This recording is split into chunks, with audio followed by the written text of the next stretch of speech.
घरको 2 जना पाहुना आउँछ नि बल्ल बल्ल घाम लाग्छ अब ल गाइस हामी बाबु गाउँ जान लागौँ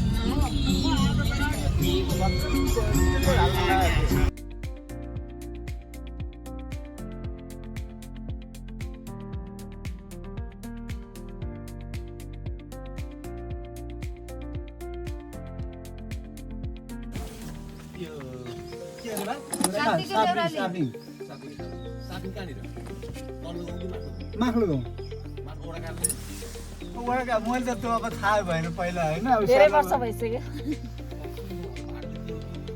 भारतीय टोलर भए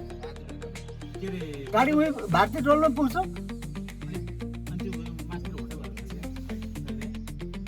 कति टाढा छ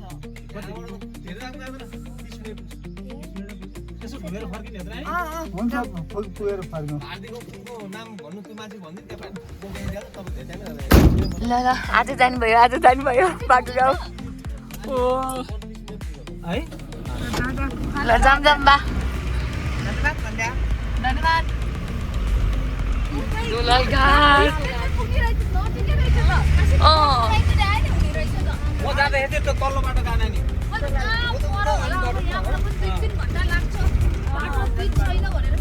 देउराली पुग्यो त हाम्रो देउराली पुग्नु पर्दैन तपाईको देउराली पुग्नु पर्दैन भारतीयहरूलाई गर हामी पनि यहाँ गिर्यो मेन त हामी यो भनेर आएको हो नि त मेन हामीले त्यसो त यहाँबाट फर्केर 5 साल गरेर बस्यो भयो नि त गर्ने हुन्छ हामी हतारमा छौँ न यहाँ 5:30 हो 6:30 जाउँ न पहिला कसले बेचेर हिँडेको रिस्का पोकाहरू यसले त त्यत्रो जग्गा अब त्यति 1600 मा त धेरै पछि ल्याउन 400 गरेर त्यो पनि खायो धेरै आउँछ होला है तल पनि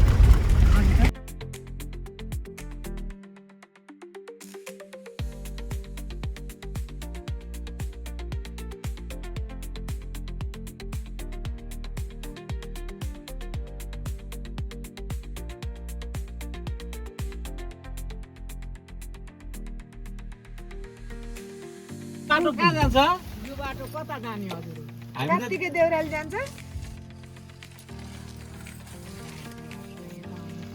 त्यो तल्लो बाटो चाहिँ जाने हो ए त्यो बाटो कहाँ छ अब हजुरको यता जानु अनि ऊ पर डाँडा पुगेर यता फर्किने पिच्ची रोटी छ सल्लेनी सल्लिन पुग्छ सल्लेको सल्लेबाट उता बाटो छ कहाँ नहुनु कस्तो छ हजुरहरू के थरी हो हामी गिर्यो के छ हामी पनि गिरिने हो हामी पनि यसै घुम्न हिँड्या के पुरानो गाउँ घुम्न हिँड्या पुरानो गाउँ घुम्न होइन पक्रेर यहाँ घुम्नु न देउराली का पारे अनि दाजुभाइ त हाम्रो मामा घर थियो कि हामी त्यही भएर चाँडी त्यही खोज्दै हिँड्यो कि मामा घर कहाँ हो त्यो दुईवटा चौतारो थियो कि त्यहाँ एउटा चौतारो हुन्न माथिल्लोपट्टि थियो अन्जाति त्यो मेरो थियो कि धेरै वर्ष अगाडि कुरा आउनुभएको हजुर त्यहाँ गएर उहाँलाई सोध्नुहोस् त तपाईँकै भाइ छोरो भतिजो के पर्छ दाजुभाइ नै सोधौँ त बस्नु चिया खाउँ फुर्सदले जाउँला कि आफ्नै गाडी छ कस्तो लागिरहेछ त सब ठिक लागेको छ रमाइलो लागिरहेछ याद आइरहेछ कि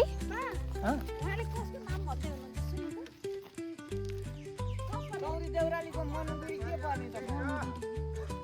मनु त थाहा छैन हाम्रो शम्भु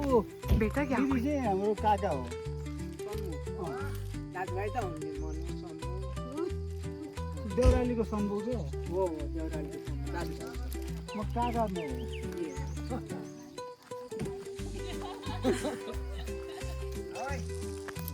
बा अलिअलि केही याद आइरहेछ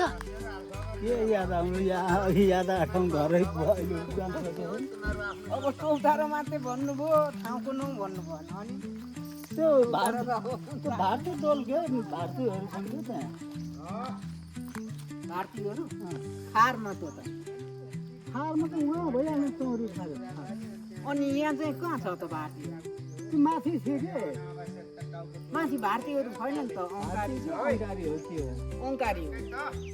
भारती त ऊ त्यहाँ डाँडा छ ए भारती अलि तल त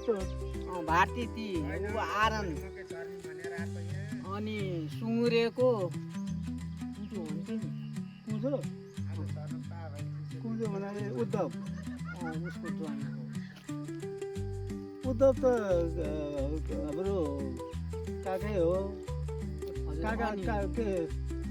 भन्नु काका हजुरबाउको छोरा हो नि हजुरबाउको छोरा हो काका शङ्कर शङ्कर पनि काका हो शङ्करको भाइ त भाइको ज्वाइँ हो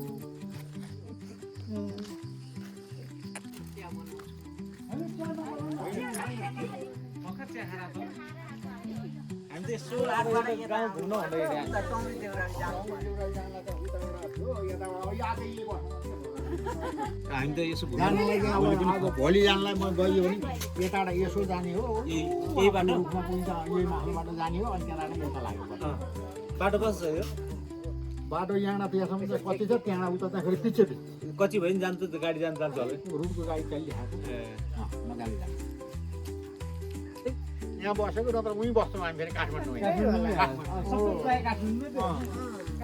ल गाइस बाको गाउँको अलिकति टुक्रा हेरौँ बाला थोरै थोरै याद आयो होला आई होप इट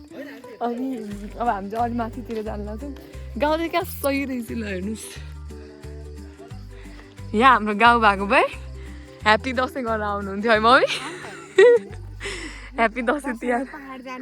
आउनुहुन्थ्यो यस्तो ल है भेट्यो गाइस भेट्यो भेट्यो त्यही घर यदि भेटिन्छ उसका छोराहरू छन् हर्करात बितिहाल्यो उता काफेडा आँखी उचाइनी थिए त्यो फेरि अब मेरै जेठ सासूकी छोरी पर्छ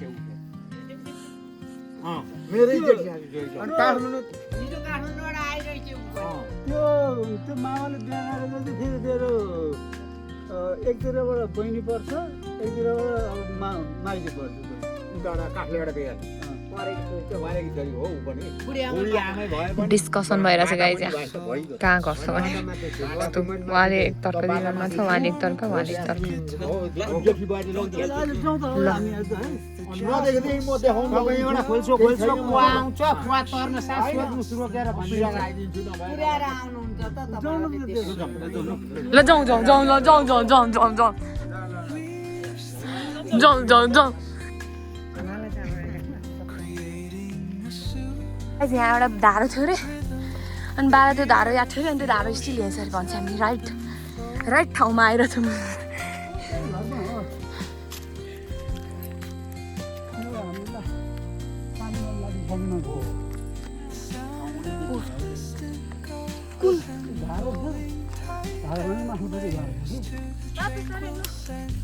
ए रेस्ट गर्ने हो बा अँ उहाँ आज धेरै हिँडिसक्नु भयो बा खोइ धारो उए बालाई याद भएको धारो है गाइस हामीहरू उता सुँगुरबाट आउँथ्यो माथिबाट आउँथ्यो उताबाट होइन यो टाढा खेतको आलिअलि आउँथ्यो यहाँ एउटा धारो थियो अरे अनि त्यो धारो त्यही छ ऊ त्यही धारो त्यही हो कि अनि कहिले सुक्दैन थियो अरे त्यो धारो अनि त्यो रुख भनिरहेको थियो नि ऊ त्यो रुख अरे ऊ पछाडि छ नि ऊ त्यो अघिदेखि भनिरहेको छ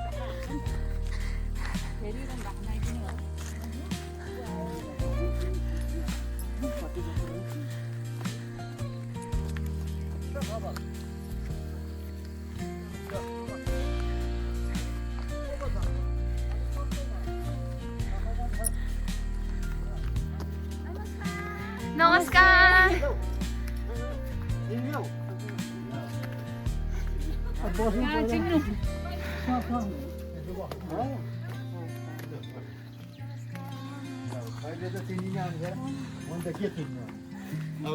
जिन्दगी नदेखा जिन्दगी कहिले नदेखा मान्छेलाई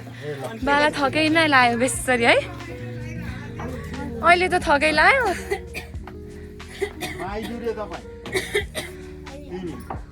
माइजू भनेपछि अब छिमिने तिमीले चिन अब चिना पर्ची गरेपछि चिन्नुहुन्छ अनि तपाईँ काफ्लेको होइन कसको छोरी तपाईँ माइलाको काफ्ले साइलाको साइलाको चाहिँ राईको दाइको एकछिनमा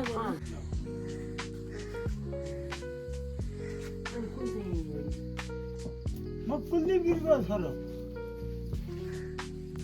खै अब दिदीहरू नै दिएका होइन मैले त अनि हेर त तपाईँले मामा चिन्नुभयो त्यति हो कुरो कस्तो राम्रो देखेको गाई अब उहाँले नि दिदी नदेखा आउ आउ वाइ के गरेको मुनु मुने मुनु बाक्लो उसले मेरो हात सुँगिरहेको छ के माम खाने हो के भनेर यस्तो दामी सनसेट देখিरहेको छ नि गाइज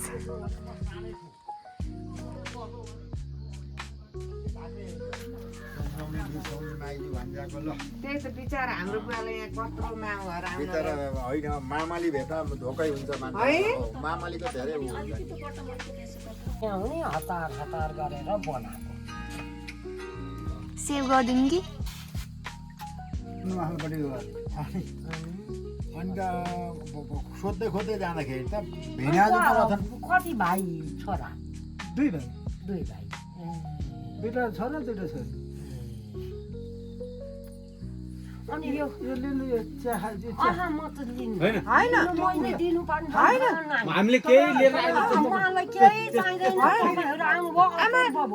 फेरि आएको बेलामा तपाईँसित ल्याउनु भएन लाग्दैन म हामी त त्यत्तिकै हिँड्नेलाई पहिला त त्यो जो पनि त्यस्तै हो हेर्नु कपाल एउटा फुलेको छैन अन्त म 12 तपाईँ 12 सालको म 7 सालको 7 सालको ऊ त्यो घरको आउने गरे एउटा फोटो खिच्दा नि खिचेन निनाले त्यो घरको खिच्या खानिनाले खिच्या खान्थ्यो छोराकै हो गाइज मामा घर त सबजनालाई इम्पोर्टेन्ट हुन्छ होइन तर आज मैले लाइभ देखेँ बालाई ऊ त्यो धारादेखि लिएर त्यो घरदेखि लिएर एभ्रिथिङ याद थियो कि इभन यो के भन्छ त्यसलाई यो रुख छ नि जुन मैले देखाएको छु यो धरि याद थियो भनेपछि के भन्छ त्यसलाई कति धेरै चाहिँ आउनु मन थियो होला कि क्या खुसी लागेर होला बाले अब डिटेलमा त त्यति धेरै एक्सप्लेन गर्छिन्न बाले स्टिल यस्तो यस्तो भन्छिन्छ होइन अनि ठाउँ चाहिँ यस्तो खालको छ हामी चाहिँ अघि त्यो घरमा थियौँ यो घरमा थियौँ सो ल हामीलाई बाटो देखाइदिनु भए जानुभयो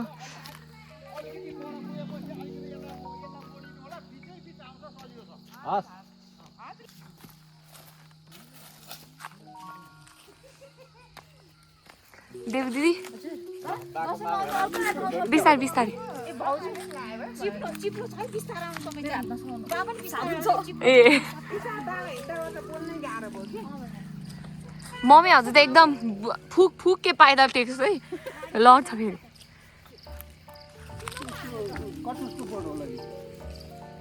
बाला यादै रहेछ यो रुख त्यो धारा सबै अनि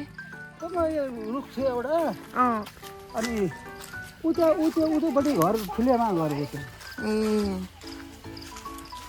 बा त त्यही 64 मा आउनु भएको लास्टचोटि ए सबैजनाले चिनेका के फेरि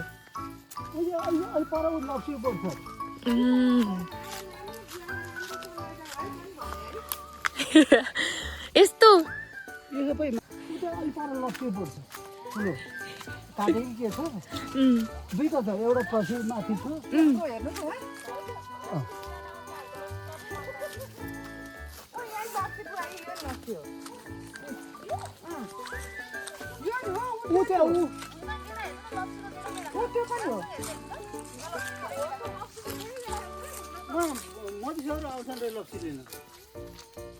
भन्छ यो ठाउँ त क्वाइट फेमस रहेछ अब हामी कता जाने त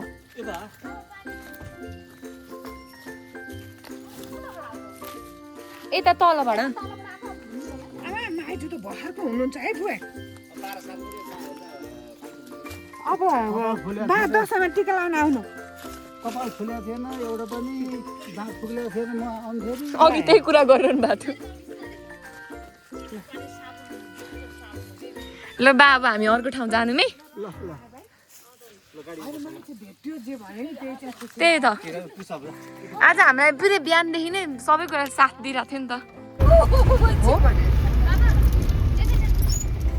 ल आजको हाम्रो रुम हिजोको भन्दा त फार बेटर छ गाइज देब्दी को फ्री छ यहाँ गफ गर्न नाम हिजो भन्दा आजको रुम कति राम्रो छ है अनि के अरे के भन्छ तर क्लिन अल्सो हामी चाहिँ आज बाँकै गाउँमा बस्या हो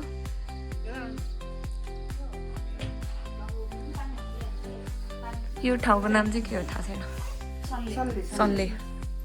गाइज हामी चाहिँ यहीँ ठाउँ फेरि कन्फ्युज भयो म त्यहाँ बसेको है अनि हामी मात्र छौँ कि गेस्ट चाहिँ यहाँ अनि कस्तो राम्रो मुन देखेको छ कि जस्ट लाइक टुडे मर्निङ म यतापट्टिबाट पनि देखाउँछु अनि हामीले चाहिँ रोटी भनेको थियौँ रोटी कस्तो बास्ना आएको छ अनि इट्स लुकिङ लाइक दिस धेरै थाकिसक्यो अब खाएर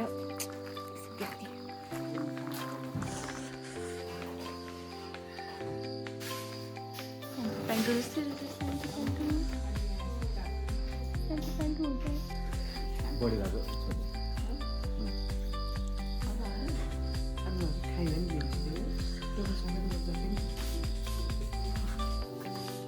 ल हाम्रो आजको डिनर यही हो